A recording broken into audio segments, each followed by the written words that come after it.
सबसे पहले डॉक्टर देसाई, मैं इसके पीछे की जो एक साइकी है वो समझने की कोशिश कर रही हूँ, क्योंकि कितना हॉरिबल है ये, एकदम रोंगटे खड़े कर देने वाला कि छोटे छोटे बच्चे, वो तो गनीमत रही कि वो मिल गए, लेकिन अगर नहीं मिलते तो क्या होता? सही बात है, किसी का खेल किसी के लिए हादसा, जो हर युग में ये रहा है, लेकिन 21वीं सदी में ये जो डिबेट है ये बहुत गहरी हो रही है, क्योंकि एक बात हमें समझना होगी, ब्रेन में जो असर होते हैं इन गेमिंग के वो बिल्कुल वैसे ही होते हैं जैसे बाकी नशीली चीज़ों के होते हैं। डोपामिन रिलीज होगा, मुझे एक्साइटमेंट मिलेगी, एक पहलू। दूसरा पहलू जो हम अक्सर भूल जाते हैं कि जो गेम बनाने वाले हैं उनको तो सिर्फ सेल्स फिगर से मतलब है, तो वो गेम्स को और आकर्षक और डेंजरस और अट्रैक्टिव बनाते जाएंगे, और नाजुक उम्र में तीसरा पहलू उन युवकों में, उन बच्चों में शायद ब्रेन मैच्योरिटी उतनी नहीं होती हो कि वो रियल और आर्टिफिशियल वर्ल्ड में फर्क कर पाए। बिल्कुल, आपने ठीक कहा। तो हमारे साथ यहाँ पर डॉक्टर शर्मा भी हैं। डॉक्टर शर्मा, क्या चंद व्यूज और वायरल होने की होड़ में जो बच्चों की सुरक्षा है वो कहीं पीछे हट रही है? मैं भी आऊंगी इन कंटेंट्स पर भी, ये सोशल साइट्स जो है क्या होना चाहिए, क्या पॉलिसी होनी चाहिए, क्या गाइडलाइंस होनी चाहिए, लेकिन पहले बात बच्चों की सुरक्षा की।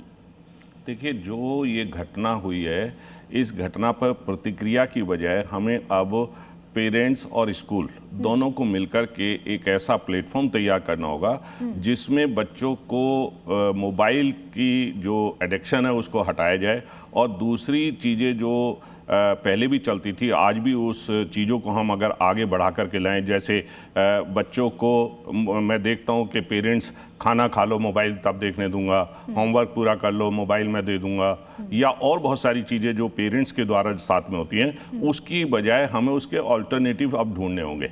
जैसे पहले ग्राउंड बहुत ज़्यादा होता था, हम पेरेंट्स को मैं देखता था कि बच्चों के साथ वो लूडो घर में खेल रहे हैं, वो कैरम खेल रहे हैं और बहुत सारे गेम्स कर रहे हैं।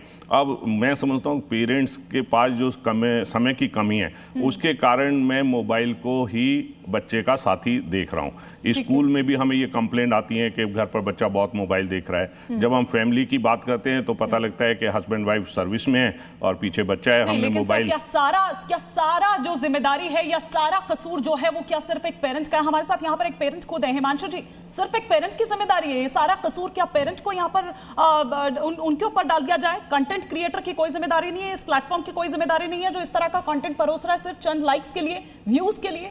नहीं, देखिए, बहुत बड़ा एक गैप है। अगर कहा जाए कि ये पूरी तरह से पेरेंट की जिम्मेदारी है तो ये नाकाफी सी बात मैं कहूँगा। एक बहुत बड़ा गैप है इसमें। कंटेंट क्रिएटर जो परोस रहे हैं, जैसे यहाँ पे यूट्यूब की बात हमने करी, तो यूट्यूब का ऑफकोर्स एक किड्स वर्जन है।